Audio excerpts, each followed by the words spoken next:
एक तो पहले मुझे ये बताइए कि क्या जो एंडी पाइक्रॉफ्ट है उसने माजरत की है, रिटन अपॉलॉजी की है? नहीं। क्या उसको हटा दिया आईसीसी ने एज ए मैच रेफरी जो आपकी नहीं। डिमांड थी? नहीं हटाया। तो मुझे नहीं समझ आई कि what we are actually celebrating. Andy Pycroft को हटाओ, एंडी पाइक्रॉफ्ट नहीं हट पाए तो आपने बोला कि जगह भाई उन्होंने माफ़ी मांग ली है। माफ़ी भी कैसे? दुनिया में पहली ऐसी माफ़ी है जहां पर जो है पीसीबी खुद वीडियो भेजती है, उसमें साउंड म्यूट कर देती है, वो करी देखिए ये माफ़ी मांग रहे हैं। तो आईसीसी ने कहा भाई मैच रेफरी की गलती बता क्या थी? उसने किसी भी भाई कोड ऑफ कंडक्ट का उल्लंघन नहीं किया है। जो भी आईसीसी के रूल है भाई उसने सबका पालन किया है। उसने कुछ ऐसा काम ही नहीं किया जिसके लिए वो तुमसे माफी मांगे। तो भाई क्यों फालतू की बातें कर रहे हो? क्यों उससे माफी मंगवाने की बातें कर रहे हो? तुम्हें नहीं खेलना भाई, भागो इधर से। इंडिया की तरफ से या रेफरी की तरफ से कोई अपोलोजाइज नहीं किया गया, कोई अपोलॉजी ना तो लिख के दी गई ना जुबानी कलामी की गई। बिलीव करें कि जो मैं क्रोनोलॉजी देखता हूँ जो कुछ हुआ है दुबई में, अब these guys are really not aware of how things work in international cricket. मैं आपको क्लियर बता रहा हूँ, इनको कोई आइडिया नहीं है कि क्रिकेट एडमिनिस्ट्रेशन होती क्या और गवर्नेंस क्या होती है। यही रेफरी और इसके अलावा माइक डेनिस इंग्लैंड के कैप्टन थे और माइक प्रॉक्टर, ये दो थे जब इंडिया ने उन रेफरी के ऊपर कहा था कि इनको हटाया जाए, इन लोगों ने हटा दिया था। तो ये चीज़ लोगों को नहीं पता। इस वक्त तो प्री प्लान जो कुछ हुआ है ना, उसका हम कुछ नहीं कर सकते। 12 से 16 मिलियन डॉलर भाई इनको मिलने वाले हैं एशिया कप से। जो पैसा मिलने वाला भाई 1 रुपया नहीं मिलेगा तुमको। देख ले तू भाई, कर ले जा अपनी टीम को। तो इनको भाई अड़काया आईसीसी ने, भाई इनको दबा के अड़काया। मोहसिन नकवी को गालियां दी है। आईसीसी ने, इंटरनेशनल क्रिकेट काउंसिल ने ये कह दिया कि no, this is not acceptable. आप जितने मर्जी लेटर्स लिखें, आप बॉयकॉट करना चाहते हैं आप करें, आप जो भी करना चाह रहे हैं, इनको रिमूव नहीं किया जाएगा। भाई कल जो भिखारी भाई ड्रामा कर रहे थे कि हम नहीं जा रहे खेलने के लिए, या तो ये एंडी पेक्राफ्ट रहेगा या फिर भाई पाकिस्तानी टीम खेलेगी। अब आईसीसी को डिसाइड करना है कि किसको रखना है। इस मैच रेफरी एंडी पेक्राफ्ट को रखना है जिसने पाकिस्तानी टीम की भाई बेइज्जती करी है, या फिर भाई पाकिस्तानी टीम को रखना है। एक ही रहेगा, दोनों नहीं जाने वाले भाई। पर फिर भाई क्या हुआ, भिखारियों की टीम पहुंच गई भाई खेलने के लिए और मैच रेफरी भी नहीं हटा। मतलब ये पावर थी भाई मोहसिन नकवी की, मैच रेफरी तक को नहीं हटवा पाया और अपनी टीम खेलने भेज दी। मतलब बड़ी बड़ी बख्शोदियां करने के बाद में, 1 घंटा बर्बाद करवाने के बाद में 8 बजे वाला मैच भाई 9 बजे हुआ इनकी वजह से, इन भिखारियों की वजह से। पर भाई इन पे कोई कदम नहीं उठाया गया, इन पे कुछ नहीं हुआ। मतलब खेलने पहुंच गए 1 घंटा बर्बाद करवाने के बाद में।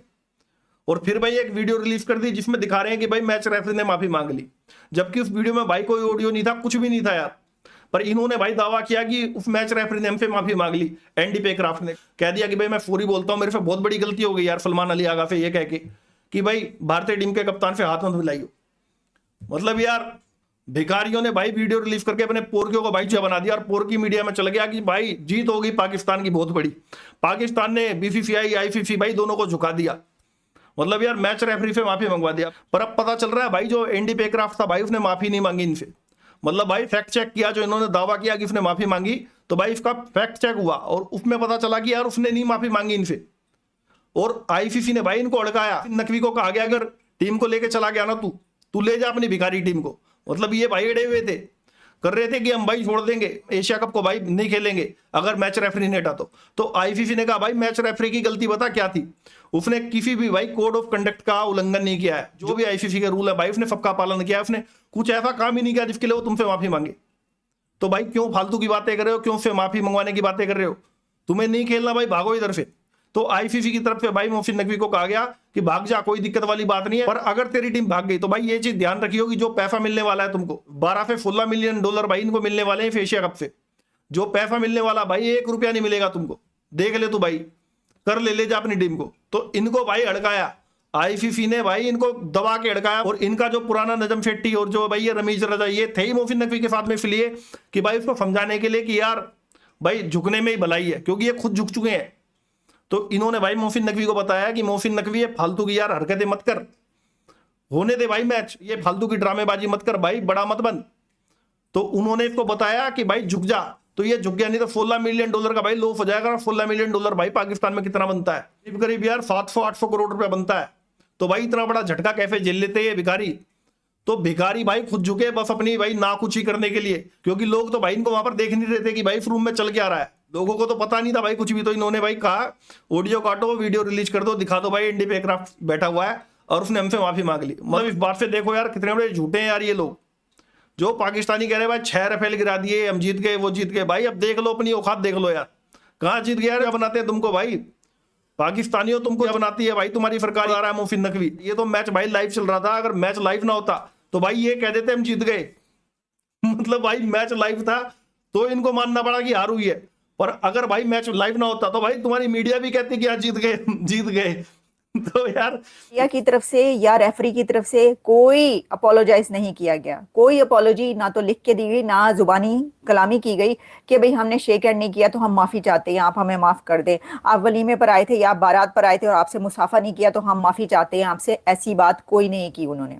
और साथ में उन्होंने एक और बात की, उन्होंने कहा जी मैं तो आपकी इज्जत रखना चाहता था। भाई वो आपकी इज्जत रखना चाहते थे, आपकी इज्जत बचाने के लिए कि जब कैप्टन पाकिस्तान का या पाकिस्तान का मैनेजर जो है वो जाएगा इंडिया के कैंप में और वो आगे से उनका कैप्टन हाथ नहीं मिलाएगा तो ये बड़ी बेइज्जती की बात है, तो आपकी बेइज्जती ना हो इसके लिए मैंने आपको बताया कि आप अगर जाएंगे वहां पर तो जी आपसे जो है हाथ नहीं मिलाएंगे। और तो देखिए इसका मतलब ये हुआ कि ना तो उन्होंने उसके ऊपर माफी मांगी है शेक हैंड पर, शेक हैंड पर कोई किसी ने माफी नहीं मांगी, ना तो रेफरी ने और ना ही इंडिया ने, और ना ही जो रेफरी एंडी पाइक्रॉफ्ट हैं उनको रिमूव किया गया है। ते ताड़ी तो कोई गल भी नहीं मानी गई, तो तुसी क्यों उछल रही, मतलब इतने ढोल बाजे क्यों बज रहे हैं, बताशे क्यों बज रहे हैं, मुझे ये बताइए आप जरा। उन्होंने तो आपकी कोई भी बात नहीं मानी सर।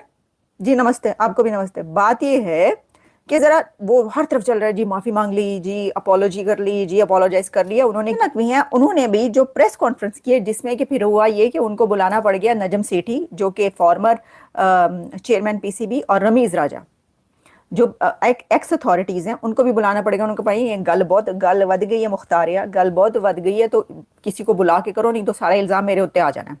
नकवी साहब ने सोचा होगा साहब ने मुझे पै जाना है कि जी ये तुमने ये कर दिया, तुमने वो कर दिया, तुम्हें रिजाइन करना चाहिए, तुम तो पहले ही जो है हार गई है टीम, अपनी टीम की जरा परफॉर्मेंस देख लो, तुमने अभी तक रिजाइन नहीं किया है, ये जो है शेक हैंड का मामला इतना बढ़ गया है, तुम्हें तो ये कर देना चाहिए, इस्तीफा दो, चलो यहाँ से वगैरह वगैरह। उनका इस चीज़ों से बचने के लिए मेरा ख्याल है या ज़्यादा वो करने के लिए, भार अपना करने के लिए कि भाई आप आ जाएं, तो एक तो ये आप जान लें कि ये सही खबर है जो मैं आपको दे रही हूँ, गलत नहीं है। दूसरा फिर उन्होंने एक और बात की, उन्होंने कहा जी अब जो है सियासत को खेल में नहीं लाया जाएगा, अब सियासत को जो है इस तरीके से इसको इस्तेमाल नहीं किया जाएगा और खेल को जो है वो आगे लाया जाएगा। तो बात ये है कि इसका मतलब है कि सियासत को इस्तेमाल किया गया।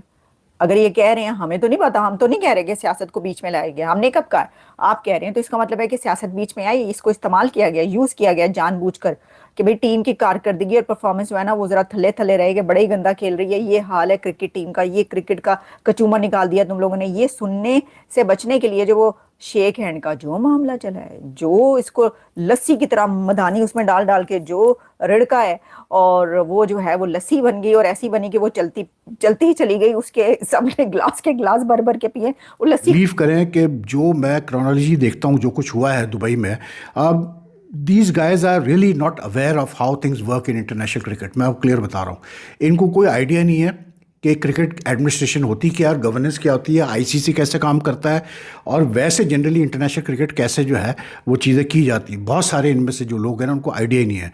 आप अब इससे अंदाज़ा लगाएं कि जो ये इंसिडेंट हुआ था जहाँ पर इंडियन प्लेयर्स ने हैंडशेक नहीं किया पाकिस्तानी प्लेयर्स के साथ और वो अपने ड्रेसिंग रूम में चले गए, उसका सूर्या कुमार यादव ने पॉलिटिकल एक मतलब कंट्रोवर्शियल स्टेटमेंट दी है पहलगाम के ऊपर, और ये वो अपनी कैसे बोलते हैं प्रेजेंटेशन सेरेमनी में और प्रेस कॉन्फ्रेंस में। अच्छा, इंडिया की तरफ से वो जस्टिफाई ऐसे कर रहे हैं कि जी वो आपके प्लेयर्स देखें, फ़हीम अशरफ ने ये ट्वीट किया, फ़लाँ ने ये किया, मोहम्मद यूसुफ ये बोल रहा है, 2023 में जो है वर्ल्ड कप में जो है उसने इब्राहिम जद्दार ने भी स्टेटमेंट दिया था अबाउट मतलब अफगान रेफ्यूजीज़, फिर रिजवान ने जो है गाज़ा के ऊपर दिया था। मतलब यार आजकल की दुनिया ऐसी है कि अगर तुम गलत कर रहे हो तो मैं भी गलत करूँगा, और वो जस्टिफाइड है।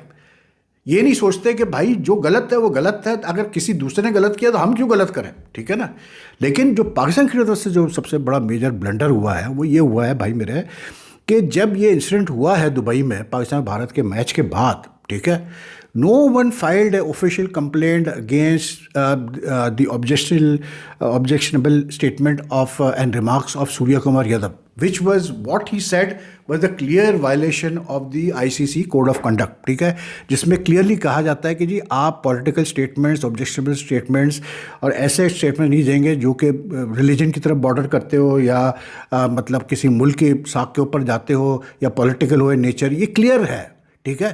और होता क्या है कि हमारे जो मतलब बैठे हैं लोग पीसीबी में, वो सारा फोकस अपना शिफ्ट करते हैं मैच रेफरी की तरफ, एंडी पाइक्राफ्ट की तरफ कि जी इसको हटाओ. और यहाँ तक के डिमांड ये नहीं कि इसके मतलब ये हमारे मैचेस में ना हो, डिमांड ये कि जी इसको टूर्नामेंट से बाहर निकाल दो. जबकि इनको ये आइडिया नहीं है कि आईसीसी कभी भी अपने मैच ऑफिशियल्स को नहीं हटाएगा मिड टूर्नामेंट से.